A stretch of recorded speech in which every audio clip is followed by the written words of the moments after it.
এটা আল্লাহ বেশি খুশি হয়। বাচ্চারা দেখবেন মামার থেকে চাচার থেকে কোনো কিছু চাইলে মা বাবা চাচার মন পকেটে টাকা না থাকলেও বাকি করে হইলো দেয়, কথা কয় না, বুঝবেন? তো সেজন্য মন থেকে আল্লাহর কাছে চাইবেন। যারা নেশা থেকে ফিরতে চান রাস্তা খোলা আছে, যারা সুদ থেকে ফিরতে চান রাস্তা খোলা আছে। যত ধরনের পাপ আপনি ফিরতে চান, আপনার রহমান আপনাকে কবুল করার জন্য প্রস্তুত আছে। শুধু শক্ত একটা আদব নিয়ে আসতে হবে, মোহাব্বত নিয়ে আসতে হবে, নিজেকে আসামি বানায় আসতে হবে। যত নত হয়ে আসবেন আল্লাহ তত আপনার মাথা উঁচু করে দিবে।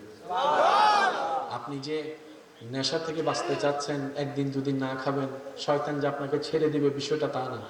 কিছু শয়তান ভিতরে জ্বালায়, কিছু শয়তান বন্ধুরে দিয়ে জ্বালায়। এটার মোকাবেলা করতে হবে। সব বন্ধু বন্ধু হয় না, মাঝে মধ্যে বন্ধুদের ভিতরে আত্মীয়ের ভিতরে শয়তান বর করে। অনেকে নামাজ পড়বি আরে সময় কি কোথায় চলে গেছে, দেখি বন্ধু না শয়তান।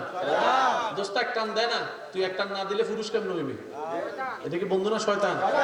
সবাই খাইতেছে, তুই একটু খাইলে সমস্যা কি, বন্ধু না শয়তান?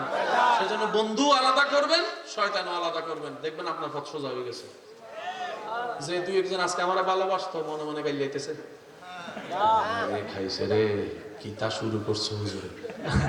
আমার ভাই দিল চাইছে, আমি বলছি আমার কথাকে কেউ আমার বলতে বলে নাই, কিন্তু আমার দিল চাচ্ছে, আমার নিয়ম এটা, আমার যেটা দিলে চাই আমি সেটাই বলার চেষ্টা করি। যার জন্য কল্যাণ হবে আল্লাহ যেন কবুল করে। এই মাহফিলে যারা শরীক শামিল হয়েছেন, অনেক সময় দিয়েছেন, অনেক সময় দিয়েছে, আমি নিজে অবাক হচ্ছি। আলহামদুলিল্লাহ, আল্লাহ কবুল করুক। আমিন।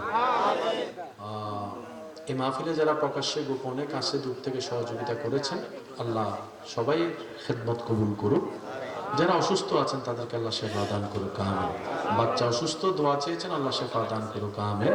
যাদের মা বাবা কবরে, আল্লাহ কবর আযাব মাফ করে দিন। আল্লাহুম্মা আমিন।